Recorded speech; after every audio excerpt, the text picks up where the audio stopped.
So this segment of my presentation is made in a software program called Canva. It's a free program on the internet, and it's a perfect option for presenters or instructors who don't like making long live stream videos. I've made these Canva slides, and the audio that was added is using an audio program called GarageBand. So you'll note the audio quality is much better than the video audio that I had in the first segments. GarageBand is a wonderfully creative program for recording music, but you can use it for voiceovers as well. Lots of people ask me to talk about the key findings from the direct message research project.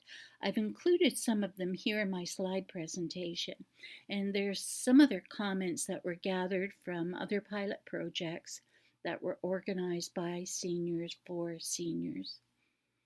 So as you can see here on my title slide, I've used a darker background color with bright text.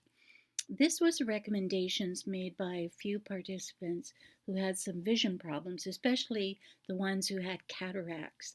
They found when they looked at the computer screen or at white slides, it was just too bright. There was too much glare, and they couldn't watch for long. So that was a real helpful hint for me in doing presentations. When I think back to the beginning of the research project, we sent out a ton of emails to invite seniors to participate. We heard from a very diverse group of seniors, and they were happy to attend our free activities and online workshops.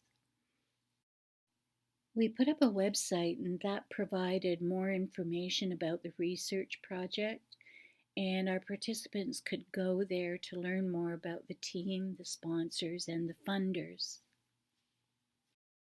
Participants were phoned by our researchers before and after an activity. The researchers spent hours on the phone and conducted well over 100 phone interviews.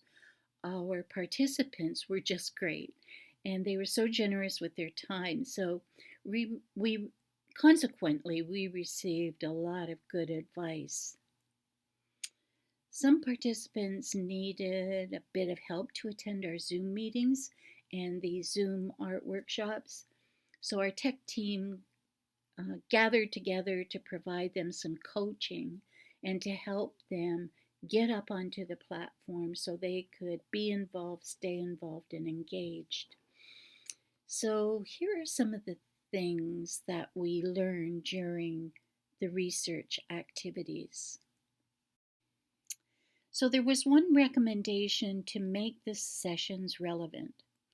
So most of our pilot projects and online activities were 90 minutes. And because we moved all of our activities onto the internet, we found some groups had participants with different skill levels. Some were very advanced and some were just beginning. And so it was hard in that short 90-minute time frame to establish a mid zone. So we found that doing some kind of a skill assessment at the time of registration was a way that we could target the content and create it so it had an appeal to a very specific group of people. Some of our participants lived in rural areas and others were urbanites. This again led to some issues around the relevance of content. So again, we were learning to change up our registration process so we could assess some information beforehand. One interesting recommendation was about inclusion and diversity. Now, we did make special efforts to reach out to newcomers in ethnic and faith communities. However, we didn't realize how the language of a presentation could create barriers as well. We learned to eliminate jargon and a lot of theoretical talk and concepts that often became barriers to understanding and full participation.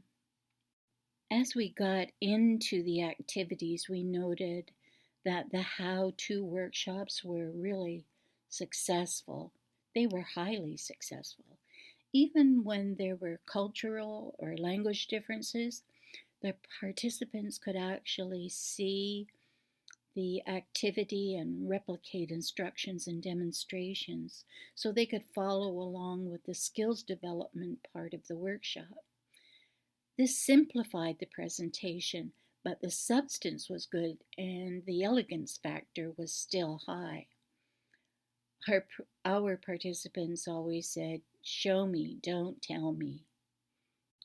Many of the seniors appreciated digital documents so they could read at home, and especially when we included information and instructions, it gave them some extra time to think through a project or think through a process before they actually came online to participate.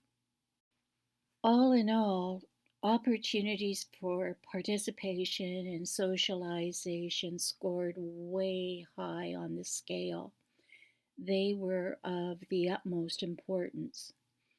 One participant said, I really didn't feel like doing the project at the time, but I just wanted to be with people and I wanted to join in the conversation.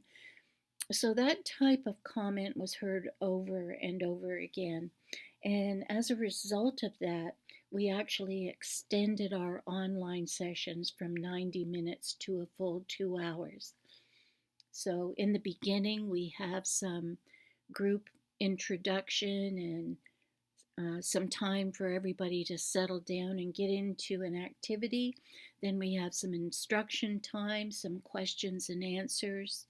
We have a section for participating in an activity. Our participants called it Making Art Together Online. And then we have social chit chat. We have people who share their experiences and a lot of people who love talking about their creative process.